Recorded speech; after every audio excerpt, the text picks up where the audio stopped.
السلام علیکم ناظرین کرام، کچھ لوگوں کے ساتھ انسان تعلقات بڑھا کر اور ان کی حقیقت کھلنے کے بعد تعلقات آپ بڑھاتے ہیں، پھر ان کی حقیقت کھل جاتی ہے تو پھر انسان سوچتا ہے کہ فاصلے کتنے اچھے تھے، بہتر تھا کہ تعلقات انسان نہیں بڑھاتا، کتنی عزت تھی۔ اگر آج میں اپنے بارے میں آپ سے کہوں تو میں اتنا کہہ سکتا ہوں کہ میں نے بدتمیز لوگوں سے تمیز سیکھی ہے، میں نے باتونی لوگوں سے خاموشی سیکھی ہے، اور میں نے بے ادب لوگوں سے ادب سیکھا ہے۔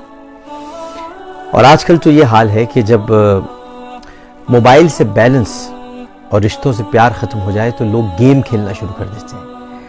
تو میں گیم کھیلنے والوں سے یہ کہنا چاہتا ہوں کہ ان گیم کھیلنے والوں کو کوئی تو یہ بتائے کہ جس سے گیم کھیل رہے ہیں وہ خود ایک بہت بڑا کھلاڑی ہے۔ تو ذرا سوچ سمجھ کے سب کو گیم کھیلنا چاہیے۔ آج میں آپ کو کوئی پولیٹیکل بات یا کوئی ایسی روایت یا کوئی ایسی سیاسی حقیقت سے آشنا نہیں کروں گا جو عموماً میں اپنی ویڈیوز میں کرتا ہوں۔ آج میں آپ کو ایک کہانی سناتا ہوں۔ کہانی ہے جو میرے نانا نے کبھی مجھے سنائی تھی، اور اب خاص و عام ہے کیونکہ انہوں نے گلستان بوستان میں پڑھی تھی، اس کو مختلف انداز میں پیش کیا گیا۔ اب وہ کچھ اس میں پیزا ویزا ڈال دیا گیا ہے تاکہ وہ جدید دور کے مطابق ہو جائے۔ وہ کچھ کہانی اس طرح سے تھی کہ ایک شوہر اپنی بیوی سے کہتا ہے کہ آج تم کپڑے دھونے کے لیے زیادہ مت نکالنا۔ تو شوہر جو اپنی بیوی سے کہتا ہے تو بلکہ بیوی اپنے شوہر سے کہتی ہے، تو شوہر کہتا ہے بھئی کیوں، میں کیوں نہیں نکالوں؟ تو بیوی کہتی ہے بھئی کام والی جو ماسی ہے وہ 2 دن تک نہیں آئے گی، اس کو 2 دن نہیں آنا ہے۔ تو شوہر ظاہر سوال کرتا ہے، گھر میں کرتا ہے، تو پوچھتا ہے بھئی کیوں؟ اس نے کہا بھئی وہ اپنی بیٹی کے پاس ملنے کے لیے جا رہی ہے، اس نے کہا ہے کہ میں 2 دن کے بعد آؤں گی، اور بیٹی کے پاس ملاقات کے لیے وہ جا رہی ہے۔ شوہر نے کہا کہ ٹھیک ہے، میں زیادہ کپڑے نہیں نکالوں گا۔ تو بیوی نے کہا پھر ایسا کرو تم ماسی کو 500 روپے بھی دے دینا، 500 روپیز۔ تو شوہر نے کہا کہ 500 روپے میں کیوں دے دوں، ابھی پہلے بھی دیے تھے اس کو، اور اب ظاہر ہے کہ قریبی کوئی نہ کوئی تہوار کوئی موقع آئے گا تو میں اس کو 500 روپے دے دوں گا۔ تو بیوی نے کہا نہیں بھائی، غریب ہے بیچاری، اپنی بیٹی اور نواسی سے ملنے کے لیے جا رہی ہے، اگر اس کے پاس 500 روپے ہوں گے تو اچھا لگے گا، بیٹی اور نواسی بھی خوش ہو جائیں گے، اور مہنگائی کا دور ہے، 500 روپے کی تو کوئی اہمیت ہی نہیں ہوتی، کوئی حیثیت ہی نہیں ہوتی۔ تو اس دور میں اس تنخواہ سے ویسے بھی اس کا کیا بنتا ہے، تو اپنوں کے پاس جا رہی ہے، کچھ تو ہاتھ میں ہوگا۔ شوہر کہنے لگا کہ بھئی تم ضرورت سے زیادہ کچھ جذباتی ہو جاتی ہو، اور میرا نہیں خیال کسی کی کوئی ضرورت ہے۔ تو بیوی نے بڑے پیار سے جواب دیا کہ میں آپ سے کچھ ایکسٹرا نہیں مانگوں گی، میں آپ سے کچھ ایکسٹرا نہیں مانگوں گی، بلکہ میں آج پیزا کھانے کا پروگرام منسوخ کر دیتی ہوں۔ خواہ مخواہ 500 روپے اڑ جائیں گے، اور اس موٹی روٹی کے 8 ٹکڑے رکھ دیے جائیں گے سامنے، تو اس سے کہیں زیادہ بہتر ہے کہ میں اس موٹی روٹی کے 8 ٹکڑے کھاؤں تو اس عورت کی مدد کر دوں۔ شوہر کہنے لگا بھئی واہ واہ بیگم صاحبہ، کیا بات ہے کہ ہمارے منہ سے پیزا چھین کر آپ ماسی کی مدد کرنے کے لیے چلیے آپ کی محبت میں ہم یہ بھی برداشت کر لیتے ہیں۔ تو خیر ایسا ہو گیا، 3 دن گزر گئے ناظرین محترم۔ 3 دن کے بعد شوہر نے پوچھا لگانے والی وہی اسی ماسی سے خود ہی سوال کیا، کہنے لگا کہ اماں کیسی رہی چھٹی؟ تو ماسی کہنے لگی صاحب بہت اچھی رہی، مالکن نے 500 روپے دیے تھے، بڑے کام آئے، اللہ سلامت رکھے، آپ کو بہت زیادہ عطا کرے۔ شوہر حیران کہ اس نے کہا 500 روپے کا تم نے کیا کیا، کیا کام آئے تمہارے؟ اس نے کہا صاحب جی میں نے اپنی نواسی کے لیے 150 روپے کی فراک لے لی تھی، اور 40 روپے کی گڑیا لے لی تھی، بیٹی کے لیے 50 روپے کے پیڑے لے کر چلی گئی تھی، اور 50 روپے کی جلیبیاں محلے میں بانٹ دیں، 60 روپے کرائے میں لگ گئے، 25 روپے کی چوڑیاں بیٹی کے لیے، اور داماد کے لیے 50 روپے کی بیلٹ لینی تھی، باقی 75 روپے بچے، وہ بھی میں نے نواسی کو کاپی پینسل کے لیے دے دیے تاکہ وہ اس کے کام آئے۔ جھاڑو پوچھا لگاتے ہوئے پورا حساب ماسی کی زبان پر رٹا ہوا تھا۔ شوہر نے دل میں بہت حیرانگی سے کہا کہ 500 روپے، اتنا کچھ؟ اس کو حیرت ہو رہی تھی۔ اس کی آنکھوں کے سامنے وہ 8 ٹکڑوں والا موٹا پیزا گھومنے لگا، اور وہ ان 8 ٹکڑوں کا موازنہ ماسی کے خرچ سے کرنے لگا۔ 8 ٹکڑوں کا پیزا۔ پہلا ٹکڑا بچے کی ڈریس کا، دوسرا ٹکڑا پیڑے کا، تیسرا ٹکڑا محلے کے لوگوں کا، چوتھا ٹکڑا کرائے کا، پانچواں ٹکڑا گڑیا کا، چھٹا ٹکڑا چوڑیوں کا، ساتواں داماد کی بیلٹ کا، اور آٹھواں ٹکڑا بچی کی کاپی پینسل کا۔ آج تک اس شوہر نے ہمیشہ پیزا کا اوپر والا حصہ دیکھا تھا، کبھی پلٹ کر نہیں دیکھا تھا کہ پیزا پیچھے سے کیسے لگتا ہے۔ لیکن آج اس کی ماسی نے پیزے کا دوسرا حصہ دکھا دیا، اس کا دوسرا رخ دکھا دیا۔ پیزے کے 8 ٹکڑے اسے زندگی کا مطلب سمجھا گیا۔ ناظرین، زندگی کے لیے خرچ یا خرچ کے لیے زندگی، پھر سے کہہ دیتا ہوں، زندگی کے لیے خرچ یا خرچ کے لیے زندگی، یہ مفہوم اسے ایک جھٹکے میں سمجھ میں آ گیا۔ ہم ان چھوٹی چھوٹی باتوں پر کبھی غور نہیں کرتے۔ ہمارے لیے 500 یا 1000 روپے کی کوئی اہمیت نہیں ہوتی، لیکن یہ 500 اور 1000 روپے جو ہیں یہ غریبوں کے لیے بہت بڑی رقم ہوتی ہے، بہت بڑی۔ اور اس لیے کبھی کبھی اپنی نامحسوس ہونے والی خواہشوں کو کبھی کسی غریب کے نام کر کے تو دیکھیے، اللہ تعالیٰ آپ کو اس کا کتنا اجر دے گا، آپ کو اندازہ ہو جائے گا۔ ویسے بھی دنیا میں آپ کے ساتھ کیا جانا ہے؟ ایک چھوٹی سی بات آپ کو بتایا تو کچھ نہیں جانا۔ ابھی چند ہفتے پہلے ایک کوئٹی خاتون ہے، ان کا نام ہے نادیہ الجار، ابھی ان کا انتقال ہوا ہے۔ بڑی مشہور خاتون تھی، کوئٹی خاتون تھی، اور انہوں نے اپنی موت سے پہلے ایک نصیحت لکھی، یہ بس سمجھ لیجئے تو یہ پیزا کے 8 ٹکڑے آپ کی سمجھ میں آ جائیں گے۔ انہوں نے کہا کہ میں اپنی موت پر ہرگز افسوس نہیں کروں گی، اور اپنے جسم کی ہرگز کوئی پرواہ نہیں کروں گی، کیونکہ مسلمان جو فرائض انجام دیں گے وہ یہ ہیں: مجھے اپنے کپڑوں سے جدا کر دیں گے، مجھے نہلائیں گے، مجھے کفن پہنائیں گے، مجھے اپنے گھر سے باہر نکال دیں گے۔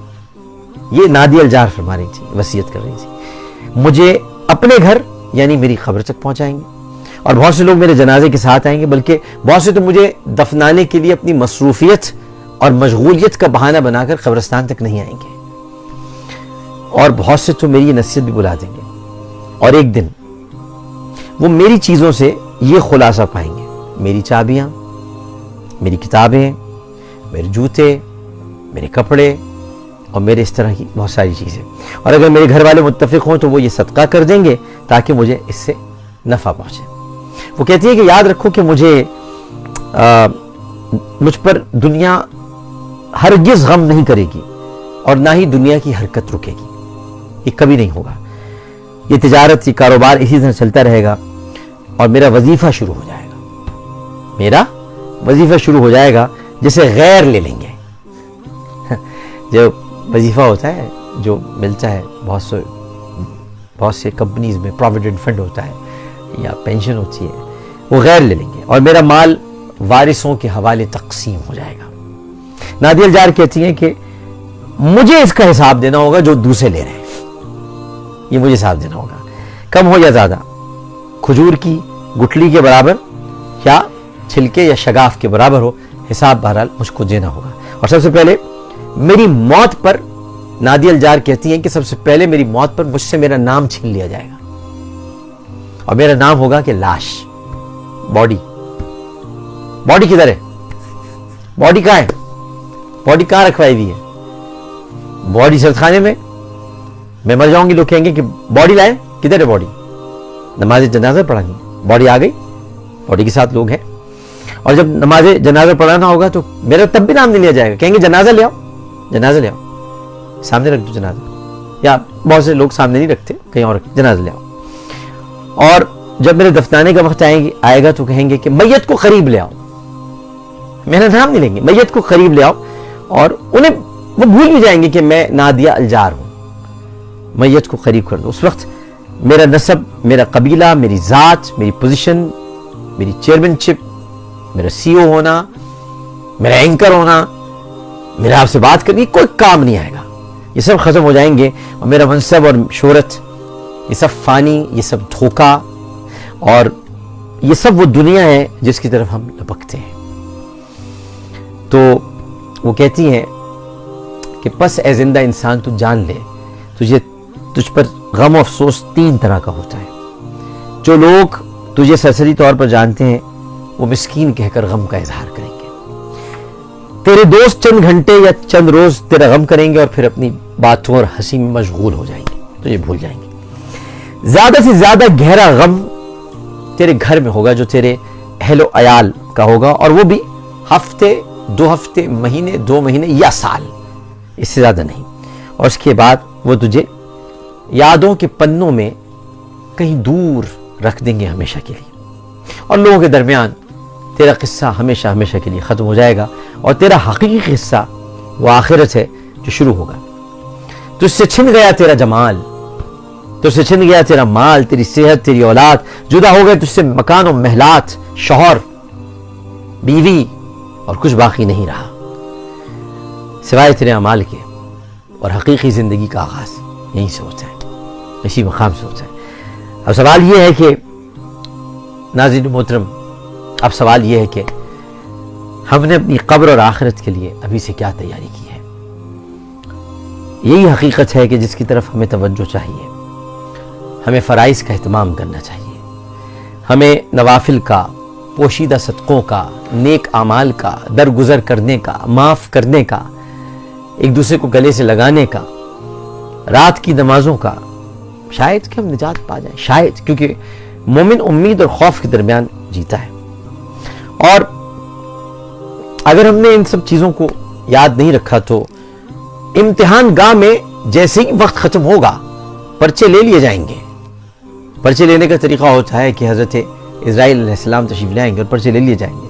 تو شرمندگی نہیں ہونی چاہیے ناظرین، پرچہ پورا کرنا چاہیے، اور ایسا نہ ہو کہ پرچہ آپ کمپلیٹ کر رہے ہوں اور آپ کی اجازت کے بغیر آپ کے ہاتھ سے چھین لیا جائے۔